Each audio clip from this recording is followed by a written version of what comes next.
it's Eloise here today. I'm here to talk to you about the France v England match that happened yesterday, a international friendly.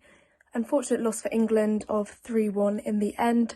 So we started off in a 4-2-1-3 formation. We had Roebuck at the back, Greenwood, Williamson, Bright and Daly in our back line, obviously missing Lucy Bronze and Steph Houghton, unfortunately.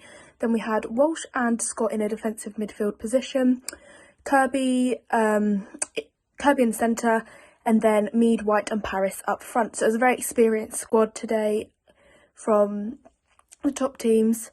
So it looked like a good squad, obviously apart from missing a few key people. So the game started off with a good tempo. Both teams brought it. They had a few chances, we had a few chances. It was quite even in the first few minutes until we actually scored the first goal. Unfortunately, it was disallowed in the end, but it was a great cross from Kira Walsh. She was excellent today to Mead, who then passed it to Ellen White, who put it in as she always does, but unfortunately this was disallowed. Literally minutes after, Sandy Baltimore scored, who's a 21-year-old who plays for France. She's an excellent player. She had some open space, poor defending from England, I would say, but there was quite a few times today in the match where I didn't think the defending from England was top-notch, but obviously we were missing a couple of our key leaders in the back line, so that can't have helped. Fran Kirby had a few efforts after. I thought she was good today.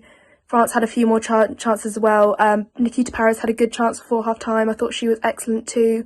Great to see her back in the squad after the COVID issues, because obviously this was a French team that had some COVID issues, which meant half the team couldn't play. But they still brought it really well, which just showed the depth of their squad today, I thought. Then after half-time, Chloe Kelly came on for Nikita Paris and Niamh Charles came on for Alex Greenwood. There was at the time it was controversial penalty against Daly. The French player went to score. Her leg was quite high, but I don't think it was that much of an issue, and Rachel Daly just came charging into her and brought her down. So now looking back, I think it was right that it was a penalty. That was scored by Asai excellently, right into the bottom right corner. Roebuck couldn't really do anything. She went the wrong way. She couldn't save it. There was no way she was getting it. Then after that, Hemp came on for Mead, and Leah Williamson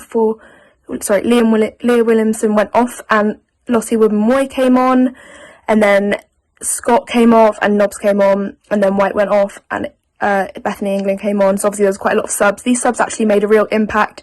I thought the tempo continued to be really good from England.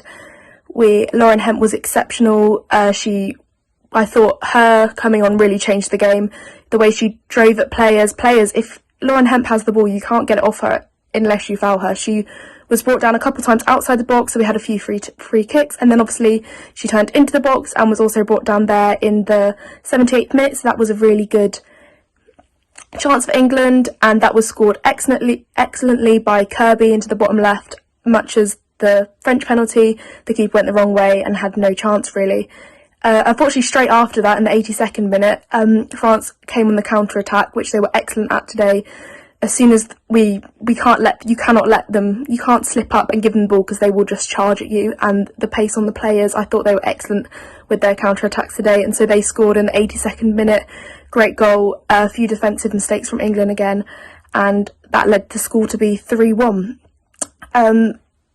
Overall, I thought it was an entertaining game to watch. I think England will be reflecting on their performance, wondering how they can tighten up, because France is a team we need to be beating. If we want to go to the Euro semi-finals, the finals, the Olympics, World Cup, we need to be able to beat these top sides, and we need to be a competitor for them. Obviously, the squad is still adjusting to a new manager, but I think some players will be really happy with their performance. I thought Lauren Hemp was excellent. People like Nikita Paris, she was brilliant. And Kira Walsh was actually excellent as well. She was key in making the play. But going forward, it'll be interesting to see how we do against Canada on Tuesday. And then I think we'll reflect and see where we're going to go from there.